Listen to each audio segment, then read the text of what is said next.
او مای گاد. چیکار کردیم؟ آقا امروز اومدم براتون یه کیک اسفنجی بزنم با بافتی کهکشانی بی‌نظیر و بسیار بسیار خوشمزه، مخصوص خامه کشی با رطوبت بسیار بالا با خورده کیک بسیار کم. بازاریا رو بریز بره، من اینجام، گارانتی اینجاست. بزن بریم برای تهیه‌اش. مواد لازم برای تهیه کیک اسفنجی خوشگل: 3 عدد تخم مرغ، 1 گرم نمک، نصف قاشق چایخوری آب لیمو که میشه 2.5 میلی لیتر، 80 گرم شکر، 75 گرم آرد قنادی که داخل ایران به آرد نول میشناسنش، 7 گرم نشاسته ذرت، 2 گرم بیکینگ پودر، 2 قاشق غذاخوری روغن که میشه 30 میلی لیتر، 1 قاشق غذاخوری شیر که میشه 15 میلی لیتر، اسانس وانیل نصف قاشق چایخوری 2.5 میلی لیتر که من از پودر وانیل از اصلش استفاده میکنم، 1/8 قاشق چایخوری ازش استفاده میکنم. بزن بریم برای تهیهش ببینیم میخوایم چیکار بکنیم. من اینجا 3 تا تخم مرغ دارم، میخوام زرده رو از سفیده جدا کنم. اصلا زرده نباید داخل سفیده تخم مرغ قاطی بشه، چون بافت کیکتون رو خراب میکنه، حتی یه پر مگسش. پس این قضیه رو دقت بفرمایید. بریم برای جدا کردن سفیده از زرده. حالا میپرسن چرا؟ به خاطر اینکه زرده چربی داره، جداش باید بکنید. بیایم برای جدا کردن. بریم برای جدا کردن سفیده از زرده که من اینجا 2 تا ظرفم آوردم که خدایی نکرده هیچ زرده‌ای داخل سفیدم نره.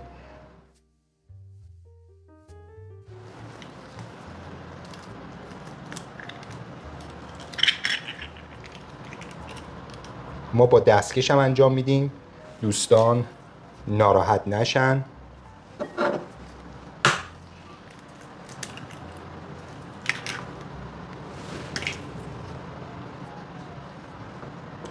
زرده رو از سفیده جدا کردم، 1 گرم نمک میزنم به داخل زرده و اینو یه هم کوچولو میزنم که رویه نبنده. خوب همش میزنید که قشنگ نمک داخل زرده حل بشه. اینو میذارمش کنار. بریم برای هم زدن سفیده تخم مرغ. مهمترین قضیه برای کیک اسفنجی فقط سفیده تخم مرغه، یعنی سفیده تخم مرغتون باید خوب مراحل رو طی بکنه تا شما به یک کیک خوشمزه و بافتی عالی برسید. بریم برای هم زدن سفیده تخم مرغ. من سفیده تخم مرغ اضافه میکنم به یه ظرف بزرگتر. مهمترین چیز داخل کیک اسفنجی سفیده تخم مرغه. سفیده تخم مرغی که میخواید بزنید، ظرفی که انتخاب میکنید ظرف تمیز، حدالمقدور استیل و پلاستیکی نباشه.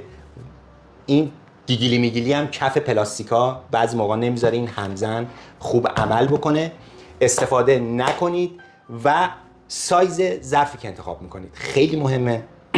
نه بزرگ باشه نه کوچیک. تجربه کاری من نشون داده که من توی محل کارم 3 تا سایز مختلف خمیرگیر داریم. با هر کدوم از اینا من کار میکنم، با یه رسیپی دقیق به من بافت متفاوت میده خمیرم. پس انتخاب ظرف برای شما خیلی مهمه تو کار آشپزی و کیک پزی، مخصوصا تو کار کیک پزی. یه نکته دیگه، ظرفتون رو کاملا تمیز شسته باشید و خشک کرده باشید که چرب نباشه و تیغهاتون هم شسته شده باشه و چرب نباشه، چون که چربی کیفیت کارتون رو میاره پایین. بریم برای هم زدنش با دور متوسط 45 ثانیه. بعد از 45 ثانیه داشت قش میکرد، ببخشید. بعد از 45 ثانیه من تخم مرغم رو زدم. ببینید به چه بافتی رسید، قشنگ کف کرد و سفیده شما از سمت شفافی به سمت سفید شد و کف کرد کاملا.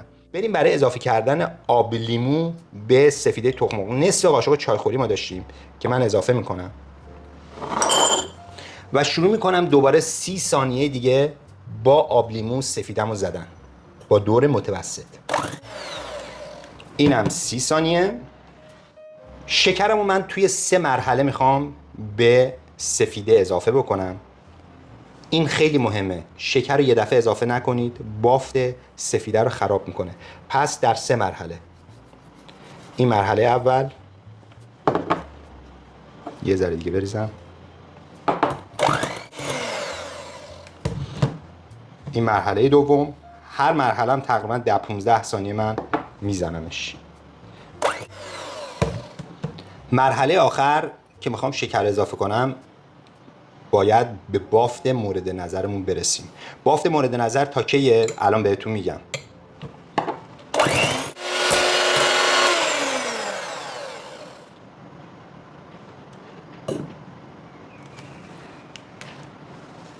ببینید سفیده تخم مرغ به این حد رسید، کاملا وقتی کشیدیدش پره ها رو بیرون و سیخ وایساد و ببینید داخل کاسمونم این قسمت کاملا سیخ وایساد، در این حد کافیه.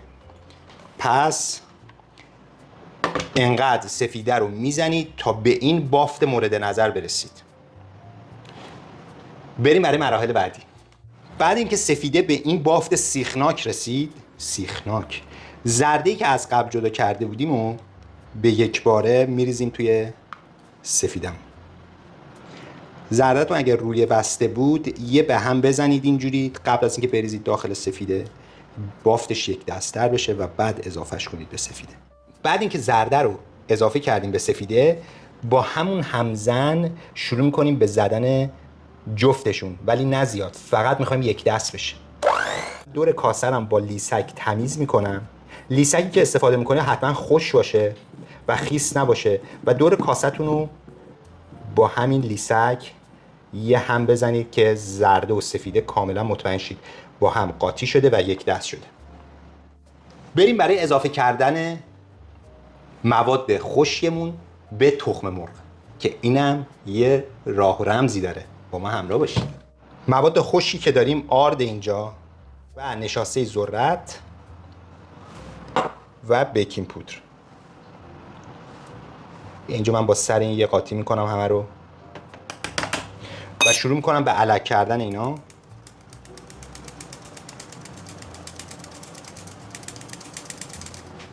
و الان میخوام مواد خشکم رو دوباره با الک توی 3 مرحله اضافه کنم به تخم مرغ. بریم برای اضافه کردن مرحله اول. خیلی نرم و طمأنینه. مرحله اول و هم زدنش هم به این صورته. یه لیسک میارید و شروع میکنید از زیر مایتون رو به رو آوردن. بریم برای اضافه کردن بار دوم. دوباره من آرد و الک میکنم. طریقه هم زدن اینم خیلی مهمه. این لیسک از کف میاد به سمت رو، از کف به رو، از کف به رو، از کف به رو.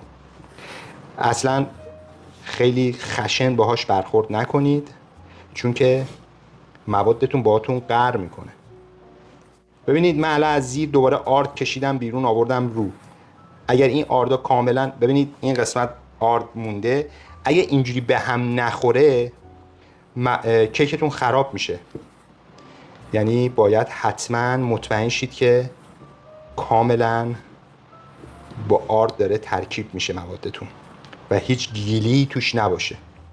و یه نکته دیگه توی هم زدن این، حتما باید با دست به هم بخوره دوستانی.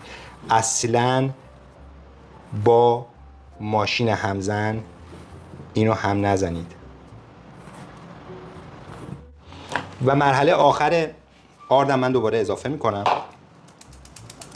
با الک.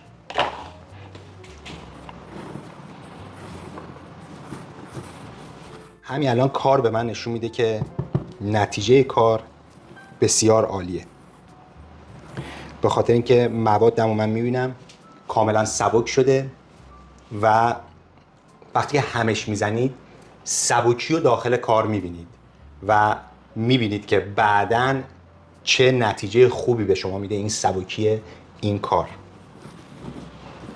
میبینید که کار هم زدن ما تموم شد و ما یه به همچین بافتی رسیدیم بعد اضافه کردن آرد به موادمون و اینو میذاریمش کنار.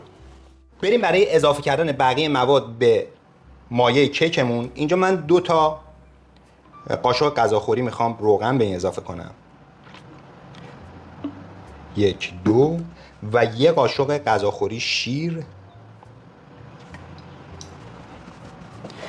و وانیل شما اسانس میتونید بزنید ولی من وانیل تازه میزنم، تقریبا 1/8 قاشق چای خوری. شیر و وانیل و روغن رو من یه هم کوچیک میزنم. یه 2 تا تقریبا قاشق غذاخوری از این مایه که داشتیم به روغن و شیر اضافه میکنم و شروع میکنم به هم زدن دوباره. حالا همه میگن چرا من این کارو کردم؟ به خاطر اینکه یک دفعه بخوای روغن رو اضافه بکنی به موادت، بافت موادت رو خراب میکنه.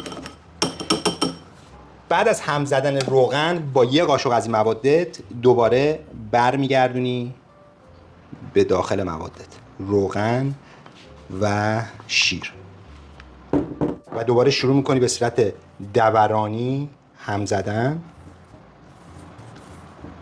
از زیر میکشی میاد بالا. دختر خانوما، آقا پسرای کانال، آقایون و خانمای کانال، ببینید به این صورت.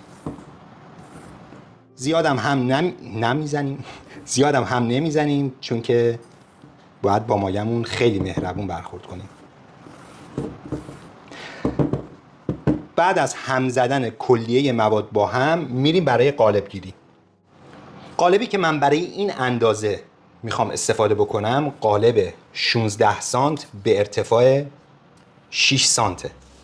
کاملا پرفکته برای این قالب، این مایه.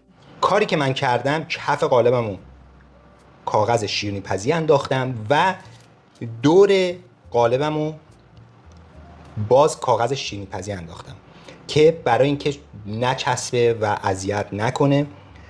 و داخلشو ببینید، من وقتی که اینو انداختم این کمربندی رو شل کردم و این بغلیای کار اینا هم رفته چسبیده به توی کار، یعنی هیچ راه نفوذی کیک ما به بیرون نداره و دور دیوارم کاملا من پوشوندم با کاغذ شیرینی پزی. کارتون رو خیلی راحت تر میکنه. بریم برای اضافه کردن مایه. غلظت مایه هم توجه داشته باشید. ببینید به چه صورته،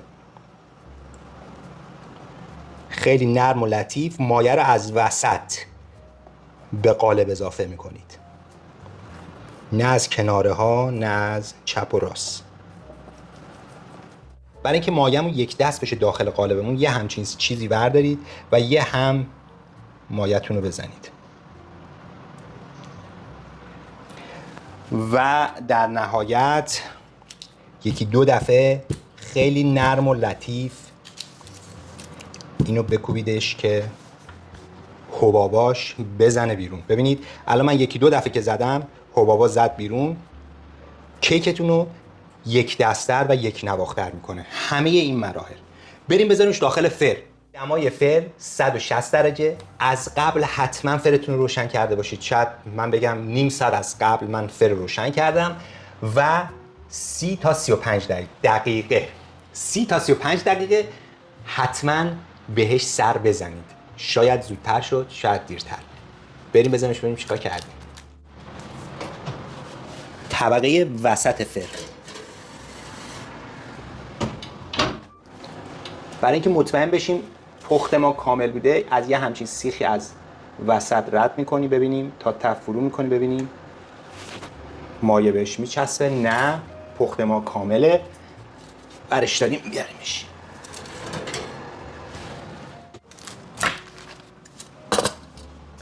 به به به به به به به از این کیک اسفنجی واقعا عالی شده. میذارم کاملا خنک بشه و بافت داخلش رو بهتون نشون بدم. بافت داخل کیک اسفنجی مهمترین چیز برای این کیکه. بافت داخلش اگه بد بود بریز بره، به درد کار کیک نمیخوره. بریم ببینیم چیکار کردیم. دوستای عزیز، ما کیکمون رو گذاشتیم کاملا سرد شد و خیلی مرتب و تمیز و دلانگیز، کاملا سبک و حرفه‌ای. کیکی که من میزنم به شرط چاقوه، حتما چاقو میخوره. بافت داخلش رو ببینید. نمیذارم، رهاش نمیکنم به امان خدا که یکی از تو خیابون رچه بیاد با این کیک تولد بزنه. پس ما داخلش رو نشون میدیم، ببینیم چیکار کردیم. برشش میزنیم، خیلی بافتش نرم شده. به به، ببین اینجا رو ببین. مهمترین چیز در بافت کیک اسفنجی اینه که شما وقتی برشش میزنید زیاد خورده کیک ازش رها نشه و نرمی و لطافتش رو داشته باشه و کیکی که شما درست میکنید داخلش خوش نباشه و مرطوب بودن خودش رو داشته باشه. و این کیک به نظر من همه اون خواص رو داره و بسیار عالی شده، بسیار عالی شده. ببینید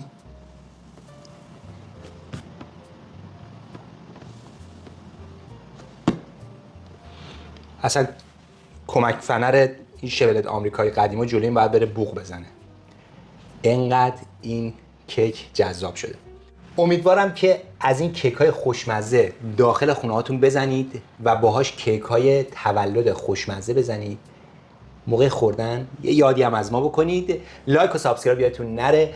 کامنت هم برامون بنویسید. ما جواب همه کامنت هایی که مشکل توی شیرینی پزی پخت و پز دارن تا جایی که بتونیم جواب میدیم. مخلصتون هم هستیم. تا یه برنامه دیگه، تا یه کار جدید دیگه، همه رو به خدای بزرگ میسپارم. زودی برمیگردیم. خدا نگهدار. کمرم گرفت.